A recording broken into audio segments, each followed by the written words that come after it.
name of Jesus, rise up and walk. Di ba? Yun ang famous na ano nila ni Peter na pagpagaling ni Peter ng isang lampa o isang pilay, no? At nakagawa pa yung mga apostles ng mga miracles. Yun ang nakatulong sa kanila upang maniwala ang mga hindi mananampalataya at sila ay nanampalataya. The miracles performed by the apostles. To emphasize transformation from knowing Christ. Dito pinakita na kung ikaw ay nakay Kristo, ikaw ay babaguhin. At ang magbabago sa iyo ay ang Panginoong Hesus, hindi yung mga nagtuturo sa iyo.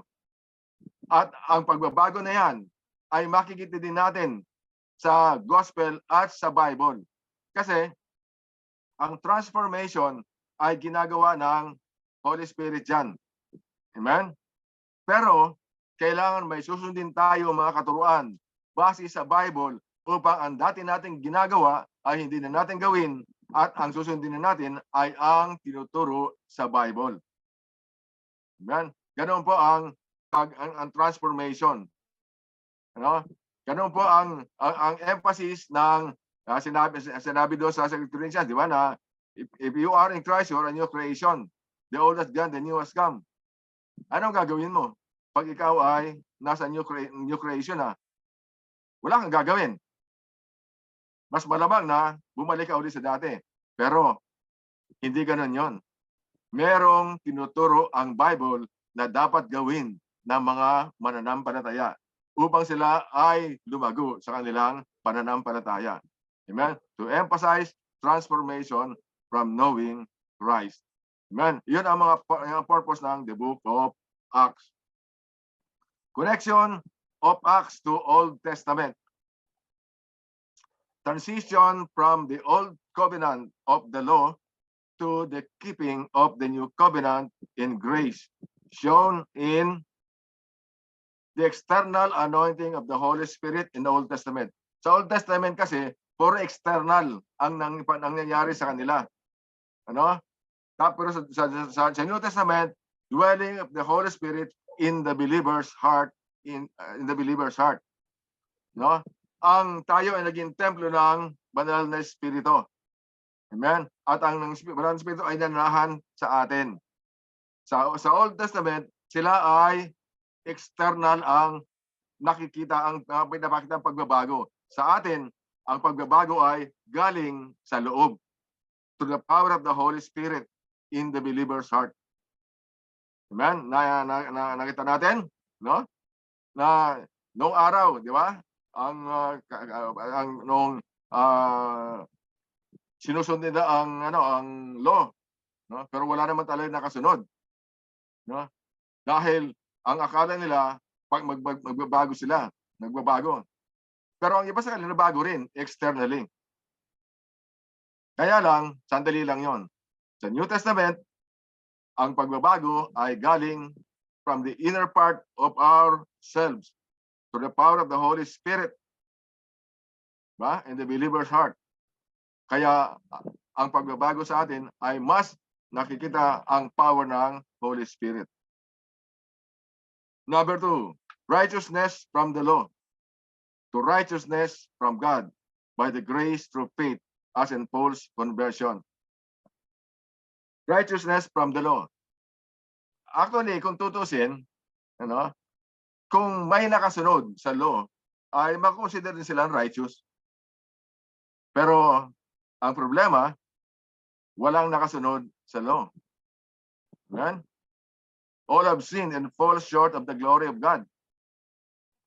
Ayon sa Romans. Ibig sabihin nun, walang nakasunod sa laws na binigay ni Moses sa kanila.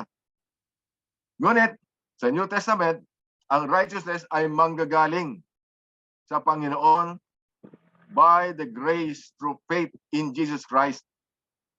Amen? Faith in Jesus Christ. Dito sa New Testament. Ang righteousness na nawala sa atin. Tatandaan natin, ang hahanapin pagpasok natin sa kaharian ng langit ay ang righteousness na nawala sa atin. Kaya ang righteousness ni Jesus, wala din tayong righteousness, pero ang righteousness ni Jesus ay na-implant sa atin, sa ating pananampalataya through faith sa Kanya. Amen? So, wala tayong righteousness. Ang righteousness na makikita sa atin ay ang righteousness ni Jesus through our faith in Him. Katulad ng conversion ni Pablo. Dati si Saul siya. Di ba? Nung tinawag siya ni Jesus on the road to Damascus, na-convert siya. No? At sa magitan ng power ng Holy Spirit, na-convert siya at naging tagasunod siya ni Jesus at siya pa ang ginamit sa author ng maraming books ng Bible na dating siya ay kalaban ng mga mananampalataya. Kinakalaban niya si Jesus. Kaya nga ang unang tanong ni Jesus kay Saul, di ba? Na bakit mo ako kinakalaban? Sabi niya, bakit mo ako kinakalaban? Tapos sinabi ni Saul, sino po ba kayo? Yung pakilala ngayon si Jesus. Yun. At mula noon, nalaban natin, nahulog siya sa kabayo at nabulag siya na may parang mga kaliskis na tumakip sa kanyang mata. At nung pagkadating ng panahon ay naalis din yung mga kaliskis at siya ay na-convert into a disciple of Jesus.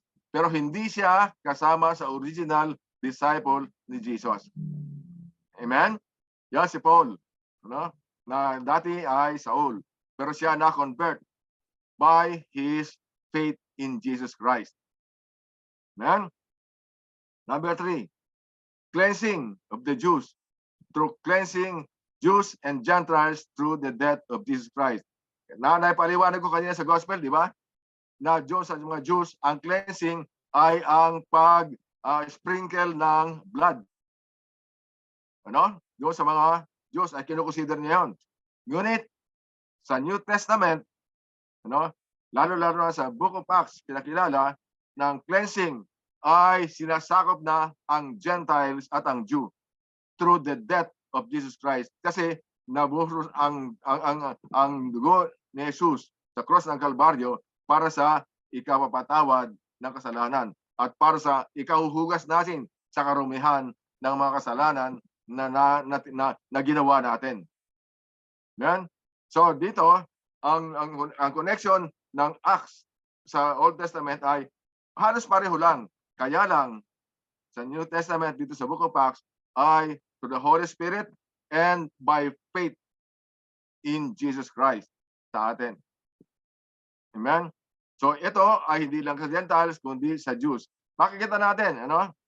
May konting ano ako diyan. Noong araw ano, sa Old Testament ay mula sa mga tao ay pumili si Yahweh ng isang tao na si Abraham. Dahil nakitaan si Abraham ng pananampalataya. At mula kay Abraham ay doon manggagaling ang nation of Israel na siyang tinawag na chosen people of God. Di ba? Among the people ay may chosen people of God. Ngunit yung mga chosen people of God na yon ay hindi nanatiling sumusunod kay Yahweh. Kahit na binigay sa kanila ang Ten Commandments, sila ay patuloy na sumusuway. Sila ay naging suwail. Hindi sinunod. Pero mahal pa rin sila ng Panginoon. Amen? Ngayon, pagdating ng New Testament, at sila para ang pinangakuan doon sa Promised Land. At doon sa Promised Land, may mga nakatirang tao, mga Gentiles, na kailangan lipulin nila yon para sila ay makapamuhay doon sa Promised Land. Makikita natin na isang grupo ang tao ng Diyos. Di ba? Ngayon, dahil sa lahat sila ay hindi nakasunod sa alituntunin ng Panginoon, lahat sila ay nagkasala at walang umabot sa kaluwalhatian ng Diyos, ay ibinigay ng Diyos ang kanyang bugtong na anak upang magkaroon uli ng panibagong grupo. Ang panibagong grupo na ito ay kasama na yung mga chosen people of God at ang mga hintil. Amen? Panibagong grupo. Kasama na ang chosen people of God ng mga Israelites at ang mga hintil na mananampalataya ng Panginoong Yesus. At dito, bubuin ang kingdom of God. Amen? Composed ng Jews at ng Gentiles. Dahil tayo belongs to the Gentiles at ang mga Hudyo ay mga Israelites ay belong to the Jews. Sabi sa aklat doon sa kalimutan ko anong book yun, ay wala nang division. Ang Jew at ang Gentiles ay pag-iisahin ni Jesus sa kanya. Amen? Kaya mula noon, nung nagbuo ang Diyos ng grupo niya, hanggang ngayon, nagbubuo pa rin ang Diyos ng grupo. Ngunit, ang komposisyon ng grupo na yan ay Jews at Gentiles na. Nakasama tayo. Amen? Yun ang pagbabago. At yun ngayon, ang doon nga bubuin ang kingdom of God. Doon sa mga mananampalataya ni Jesus Christ. Amen? So, at yun ngayon, ang nagsimbolo ngayon yan ay ang church. Huh? So, nakita natin na meron pa tayong oras natapos natin ang Book of Acts. Makita natin sa Book of Acts, doon sinunod ng mga disciples o mga tagasunod ni Jesus ang kautusan ni Jesus na humayo kayo at ipalaganap nyo ang magandang balita. Ituro nyo ang magandang balita. Makita natin doon makita natin diyan sa Book of Acts na hindi lang sila ituro, nag-perform pa sila ng mga miracles. Kaya nagkaroon ng mga converts at dumami pa ng dumami ang mga convert. Ito ay maliban pa doon sa mga na-convert ni Jesus doon sa nung nagtuturo pa siya, nung buhay pa siya. Kasi dito sa Book of Acts, patay na si Jesus. Di ba? Makita natin sa Book of Acts, nagsimula ito sa ascension. Nagsimula ito sa ascension.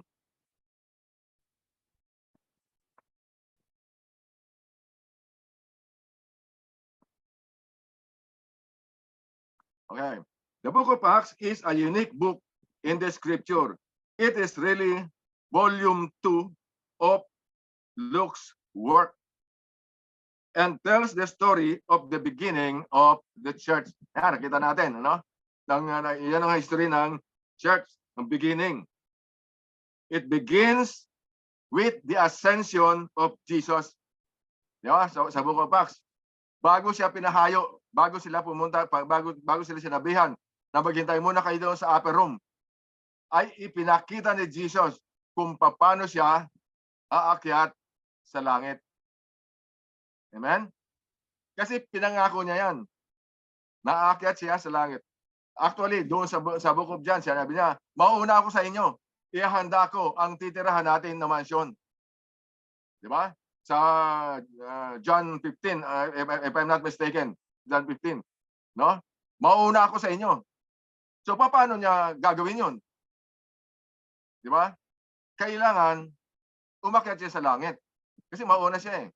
Pero, ito ngayon ang katotohanan dyan. Lahat ng mga religion ay nagtuturo ng kabutihan. Amen? Para sa kanila mga believers. Ang katotohanan dyan, ang ibang religion, nagtuturo din ng buhay na walang hanggang. At ikaw ay mapupunta sa langit. Ngunit, ang Bible lang, doon sa Book of Acts, ang nagtuturo na ang mga mananampalataya ay pupunta sa langit katulad ni Jesus Christ. At ipapakita ni Jesus Christ kung paano ang pagpunta sa langit. Kung paano. Di ba? Dito lang sa Bible, ipinakita yon. Sa lahat ng mga katuruan ng mga ibang reliyon ay hindi sila, maaaring nagpangako sila ng pupunta ka sa heaven. Pero sa Bible, ipinakita ni Jesus kung paano ang pumunta sa heaven. Dito sa unang portion ng Acts, ang ascension. Pagkatapos ng ascension of Jesus, the Book of Acts records the giving of the Spirit at Pentecost. Diba? Natin kanina ng the Holy Spirit at saka yung Pentecost. And tells the life of the early church. It is not, however, the story of the whole church or even of all the apostles. Diba? Dito sa Book of Acts, nakita natin, nabanggit ko na kanina, na hindi lahat ng apostle o hindi lahat ng disciple nabanggit dito. Ang unang portion ay nagdi-deal doon lang sa gawa sa kay Peter, kay John, kay James. At ang second portion ay ang mga ginawa ni Pablo. It focuses on the beginning of the church, then on the work of Peter, and finally on the work of Paul. Luke wanted to know how the church spread from Jerusalem and all over Palestine and then to the Gentiles. Luke reports a series of episodes in the life and faith of the early church to show how Christianity rose out of Judaism. Nagsimula talaga yan sa lahat sa Judaism. At sabi ko kanina, di ba? Yung Judaism doon sa mga chosen people of God. Out of them ay nagkaroon ng Christian. Unang nagturo si Jesus at nasundan ng mga disciple or apostles sa Book of Acts. And has deep roots in the Jewish faith. It shows something of the struggle the disciples felt in moving out of the mission to Gentiles. Meron talagang struggle. Hindi madali ang maglingkod sa Panginoon. Ipinakita yan sa Book of Acts. Ngunit may katagumpayan sa paglilingkod sa Panginoon. One of the major themes in the book is the role of the Holy Spirit in guiding and strengthening the church as it spreads across the Mediterranean world. Another theme is the message that Christianity is not dangerous to the authority of the power of the Roman Empire. So, noong araw ipinakita kasi ang Roman Empire ay ang katotohanan ayaw nila ng katuruan kay Jesus. Ngunit pinakita sa Book of Acts na hindi talaga ito in danger, hindi talaga ito dangerous sa Roman Empire. Amen. At doon lumago ang church from the Book of Acts. Amen. So nakita natin doon na kung titingnan natin may kahirapan. Nahirapan talaga ang mga disciples. Ganun din naman si Jesus, nahirapan din. At kung tayo ay nahihirapan, tayo ay katulad lang nila. Hindi madali ang sumunod sa Panginoon. Ngunit sabi ko kanina, may katagumpayan ang sumunod sa Panginoon dahil Christ is our victory. Amen? So sa natitirang oras dito ay papyawan natin ang Book of Romans. Although hindi ito nasabi sa schedule ni Pastor Win, papyawan lang natin the importance of the Book of Romans.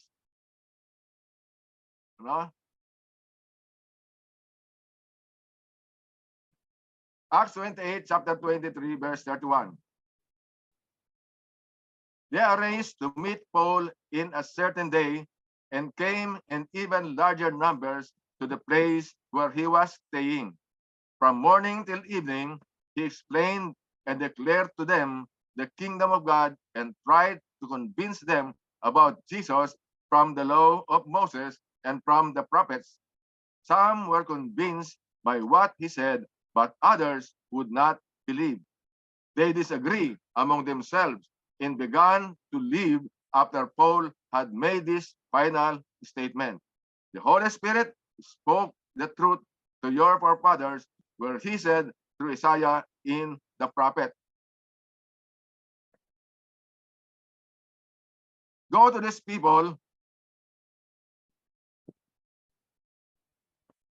and say to them, you will be ever hearing but never understanding. you will be ever seeing but never piercing. For this people's heart has become calloused. They hardly fear with their ears and have closed their eyes. Others, they might see with their eyes, hear with their ears, understand with their heart, and turn, and I would heal them. Therefore, I want you to know that God's salvation has been sent to the Gentiles, and they will listen.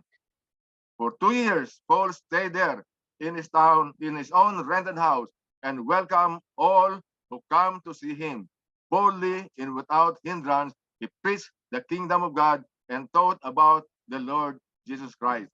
Ito ang last portion ng the book of Acts. Amen?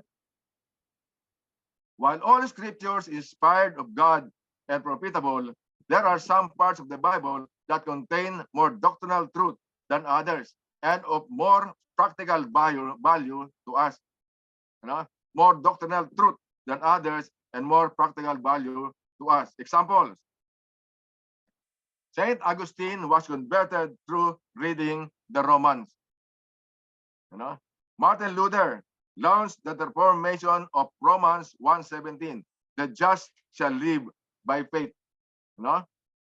Ito yung 1:17, di ba? Karugtong ng I am not ashamed of the gospel of the Lord, for it is the power of God unto salvation, first for the Jews, then to the Gentile. At sa 17, sa uli ay the just shall live by faith. Amen? Si John Wesley, founder ng Methodism, ng Methodist Church, was converted while listening to someone who read from Luther's commentary on Romans. So, ang lahat ng matang examples ay na-convert sila dahil sa pagbabasa nila o pakinig sa Book of Romans.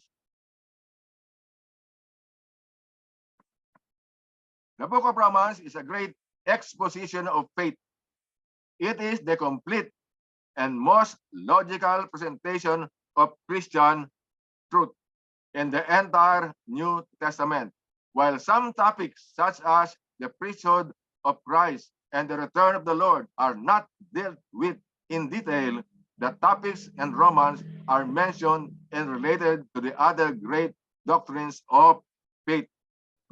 Itong Book of Romans ay medyo mahaba. Pero ang kahalintulad to ng Book of Ephesians. Although si Paul din naman ang author noon. Halos magkahalintulad sila sa doctrines na pinipresenta. If a Bible student wishes to master any one book of the Bible, let it be the Book of Romans. An understanding of this book is a key to unlocking the entire Word of God. Alam nyo, ang isang phrase sa description sa Book of Romans ay sa mga mananampalataya. The Book of Romans tells us what to believe. What to believe. Yan ang first portion ng Book of Romans. Ang second portion ng Book of Romans is how to behave as a Christian. Kompleto yan. What to believe and how to behave. First portion ng Romans is what to believe. Kasi sabi dito, if a Bible student wishes to master any one book of the Bible, let it be the Book of Romans. An understanding of this book is a key to unlocking the entire Word of God. So, ibig sabihin, presenta dito na bubuksan nito ang kabuuan ng Bible or the Word of God. Kaya nga sabi ko, first portion ng Romans, what to believe. Ano ang dapat nating paniwalaan? At ang second portion ng Book of Romans is how to behave. Paano tayo mamumuhay bilang Kristiyano? Ano bang karakter ang dapat nating sundin? Makikita natin yan sa Book of Romans. Amen? Why this Book of Romans, the book that every Christian should read and understand? Ganoong kahalaga yung Book of Romans? Sabi ko sa inyo, It presents doctrinal truth, justification, sanctification, adoption, judgment, and identification with Christ. Kumpleto yan. Kaya mahaba yung Book of Romans eh. No? Pero ito ang mga important doctrinal truth. Justification, kung paano ka makapawalang sala. Sanctification, kung paano ka unti-unting magiging banal, magpapakabanal. Adoption, kung paano tayo naging anak ng Diyos. No? Judgment, kung paano tayo nawalan sala. Katulad din sa justification yan. And identification with Christ. Sabi ko nga sa inyo, the last portion ng Romans is how to behave as a Christian. Doon natin i-identify ang ating sarili sa Panginoong Hesus. Para bang in Christ, sa Panginoong Hesus tayo. Amen? Number 2, it presents dispensational truth in chapter 9 to 11, showing the relationship between Israel and the church in the eternal plan of God. No, nabanggit ko kanina, di ba? Na ang Israel at ang Gentiles ay magkasama na. The church. At dito, makita natin sa Bible, present ni Paul yan. The relationship between Israel and the church in the eternal plan of God. Number 3, it presents practical truth, teaching the secret of Christian victory over the flesh, the duties Christians have toward each other, and the relationships to government. Yan ang sinasabi ko, and how to behave. Amen? So, dito muna natin tatapusin ang ating pagtuturo ngayong araw na ito. Ano? At next week ay itutuloy natin. At isimula natin next week ang Paul reason for his letter to the Romans. Amen? At maraming salamat sa ating lahat. At tayo po ay manalangin.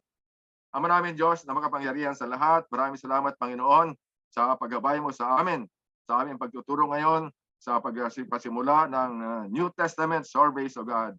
Maraming salamat Holy Spirit sa pangunguna mo at sa pagbibigay mo ng pagkakataon sa amin upang maunawaan namin ang iyong mga salita. Maraming salamat dahil kung wala ka ay wala din kami, ay hindi namin kayang intindihin ang mga salitang to, ang mga tinuturo na ito kung wala ka Holy Spirit. Kaya sa lahat ng pagkakataon, Holy Spirit, ikaw ang gumabay sa amin upang kami ay lumago sa iyong pananampalataya sa kaluwalhati ng makapangyarihang mong pangalan. Purihin ka, Panginoon, sa ngalan ni Jesus. Amen. Pastor Romer?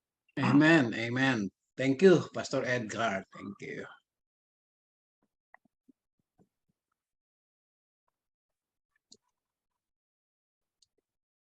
Yan. O, picture muna tayo. Picture muna. Baka pwede nyo i-open yung inyong mga camera.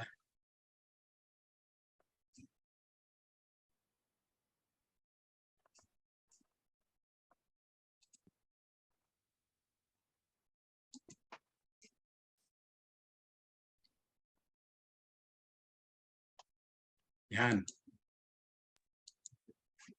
1, 2, 3.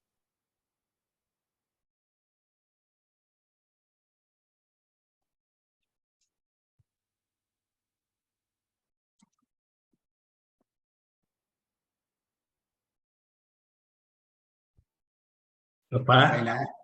One more. One more. One more. 1. Smile, ha? 1, 2, 3. Smile. Yan. Okay. Thank you. Thank you. Yeah.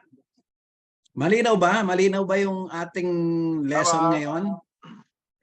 Baka meron kayong gustong i-clarify doon sa ating lesson ngayon. Hanggat andyan si Pastor Edgar. Thank you, Pastor Edgar. Malinaw naman yung ano. Oh. Yeah. Okay. Sige. Kapag meron kayong mga tanong habang nag-aaral kayo, isulat nyo lang. Tapos kapag meeting natin, pwede nyo namang itanong yon para mabigyan natin ng linaw. Okay? At pag andyan naman sa atin ang leading ng banal na spirito at paglilinawin sa atin. Yeah. Maganda yung Book of Romans kasi doctrinal lang book ng Romans. Yung talagang biyaya o yung grasya ng Lord ay talagang pinaglinaw doon sa Book of Romans. Di ba meron tayong tatlong klase ng yung tatlong process ng salvation. Andun yung sa Romans, yung justification, sanctification, and glorification. Nasa Book of Romans yun. So, ginastify tayo. Nung tayo ay makasalanan pa, si Kristo ay namatay para sa atin, di ba? So, ginastify tayo. Marireceive natin yung salvation through faith in Christ. Okay? Pero after nun, yung isang process ay sanctification. Binabanal tayo ng Lord. Pinababanal. Kasi ang bawat mananampalataya o tumanggap kay Kristo ay natatransform, may transformation. Hindi pwedeng sinasabi mong ikaw ay nananampalataya kay Christ tapos walang transformation. So dapat may transformation yung mga tumanggap kay Kristo bilang Panginoon at tagapagligtas. Then yung glorification, yung pagkatapos ng buhay na natin dito sa lupa, yun na, kasama na natin ang Panginoon nun. Amen? So sa Book of Romans, pinaglinaw yon kapag binasa natin yung Book of Romans. Okay. Yan po. Nag-pray na naman tayo kanina, no? Brother Danny, nandiyan ka ba? Yes po, Pastor. Pwede bang mag-pray ka ng closing natin? Request lang. Okay lang, Brother Danny? Opo. Sige. Pray tayo, ha? Si Brother Danny. Ang taga Tabuk, siya yung education head doon sa Tabuk. Sige po. Hallelujah. Hallelujah. Purihin ka, O Diyos, at nakilain ka, Panginoon. Kayo ang Diyos nung magpakailanman. The God of Jacob, Isaac, and Abraham. The God of yesterday, today, and forever. Lord, maraming salamat, O Diyos, sa mga pagkakataong ito, Lord, na nagumpay na naman po ang inyong mga anak sa pag-aaral ng iyong mga banal na salita. Salamat, O Diyos, sa mga ginamit mo na facilitator, mga guro na talagang, Panginoon, ang iyong karunungan, hallelujah, ay pinagkaloob mo sa kanila for us to be able, Lord God, to impart the understanding through the guidance of the Holy Spirit. Lord, maraming salamat sa grupo na ito, Lord, na malaking katulungan po, O Diyos, sa bawat isa sa amin sa paglago namin bilang mga Kristiyano. Kaya ang madalangin po namin, O Diyos, na patuloy na itanim mo sa puso ng bawat isang kagalakan to seek your word, to seek your righteousness and your kingdom, Panginoon. As Lord, we study your word, Panginoon, from cover to cover, God. Hallelujah. And let the Holy Spirit imparts the understanding of every word, O Lord, that we heard, O Lord. Yes. It is not just, this platform is not just an information, but Lord, it is a transformation for everyone's life, Panginoon. Yes. Na makilala ka po namin ng lubos, O Diyos, sa pamagitan ng pagsikay namin sa mga banal na salita. Dalangin po namin, Panginoon, na kung paano po kami kaka-excited, O Diyos, sa simula, Panginoon, from the hermeneutics, Lord, the Old Testament survey and the New Testament survey, and the following topics, O Lord God, na pag-aaralan pa po namin, Panginoon, Lord, hanggang sa wakas sa huli, Panginoon, ng pag-aaral namin ay itanim mo ang kagalakan, O Diyos.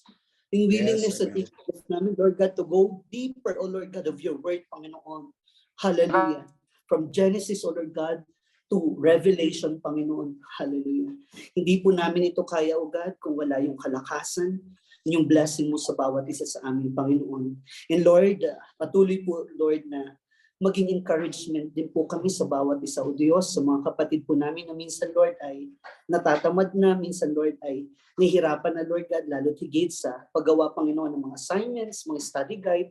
Lord, make us, Lord God, an encouragement to them, O Lord God, to lift them up, O Lord God, as a church, as one spirit, O Lord God, one love and unity, Panginoon. Bagamat kami malayo sa isa't isa, O Diyos, from different parts of the world, but Lord, we are united, O God, in one church and one spirit, Panginoon, ipinagkaloob mo sa amin, Lord God.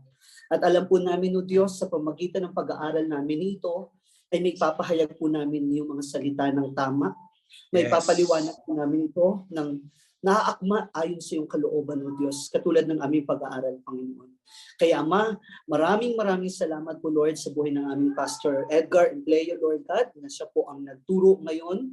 Maraming salamat sa kanyang buhay. Pagpalain mo siya in more understanding, knowledge, O Lord God, and wisdom be upon him, O Lord God, as he desired to seek your word, O Lord God. Hallelujah. In the name of Jesus. Father God, salamat po kay Pastor Win and kay Bishop Romwell, O Lord God, sa lahat po ng Education Committee ng TBI.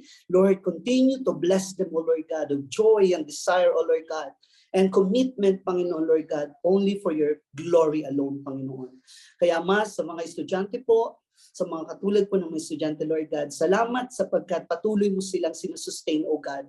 Alam ko po, Panginoon, na masustain sila sa pamagitan ng grasya at habag mo, O Lord, na matapos ito, O Diyos, nang mayroon po kaming natutunan at higit may nabago sa aming mga buhay, Panginoon.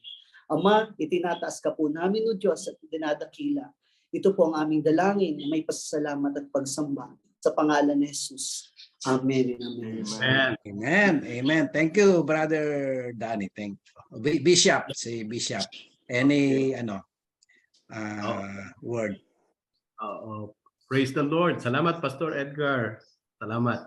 Oo. At God will sustain us. No? Ganda yung ating pag-aaral ng New Testament survey.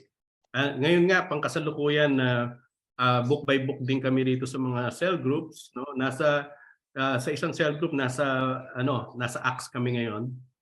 So, yung isang estudyante nga, kinuha niya yung reference niya sa TBI. No, nakakatuwa. Sabi niya, sandali, naalala ko nga pala, nag-New Testament survey kami. So, at nakakatuwa, yung aming mga pag-aaral ay napagyayaman palalo. No? So, maganda yan. Kasi di ba sa discipleship series natin, meron tayong mga book by book. No? So, yung 1 Thessalonians, 2 Thessalonians, pag natapos na yun yung book 7 sa Navigators, so pag natapos na yun, you're on your own, no? Biniro ko nga sila sa Book of Acts. Sabi ko, hanapin nyo nga yung Acts 29 kasi nung araw may nakita akong booklet ba? Ayun yung booklet sa PCBS na Acts 29. Tapos pagtingin mo wala naman palang Acts 29 hanggang chapter 28 lang. Tama? Pero yung 29, we are the continuation, no, of yung history ng church. Patuloy yan through us. Ayun lang, ina-encourage ko kayong lahat at patuloy tayong gaganap sa ating wherever we are. May the Holy Spirit continue to guide you. Pasensya na kayo, may piniprito ako dito. May tumutunog ba? Nasa kitchen na ngayon ako . So, purihin ang Lord at mamaya masusunog na yun, kaya iklihan ko na lang. Praise the Lord, and I encourage everyone, no, until we see it again, no, every Saturday, and also we'll see each other sa 19. Thank you sa prayer, Brother Danny. Thank you sa lahat, Pastor Edgar. Thank you, Pastor Win, Pastor Nomer, at sa lahat na nandito. God bless us all. Okay, thank you, Bishop. Yeah. Okay. Salamat sa Diyos at we are victorious, no. Okay, meron pa ba kayong gustong i-share? Meron pa tayong pwede pa tayo mag 10 minutes, 10 minutes pa. Kung sino ang merong Yan. So, okay. Amen. So, ilang Pastor Win, ilang to? 4 na linggo rin, 4 weeks ba? 4. 4 weeks. Okay. Tatlo't kalahati. Tatlo't kalahati. Okay, yan. Mas madali ba ang New Testament kaysa sa Old Testament survey?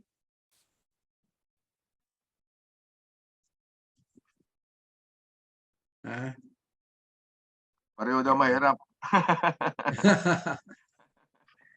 Okay. Kamusta, Pastor Win, yung exam? Marami bang naka-perfect? Nakabuk na, marami. Marami. Ibig sabihin na talagang nag-aaral. Talagang mga nag-aaral. Okay. Wala namang nagbagsak, walang bagsak. Sa ngayon, wala pa naman. Wala na. Okay, thank you, thank you. Patuloy natin ipanalangin ng bawat isa na talagang maging ano tayong wag mawala yung init. Kumbaga patuloy tayong dun sa goal natin, matapos natin yung TBI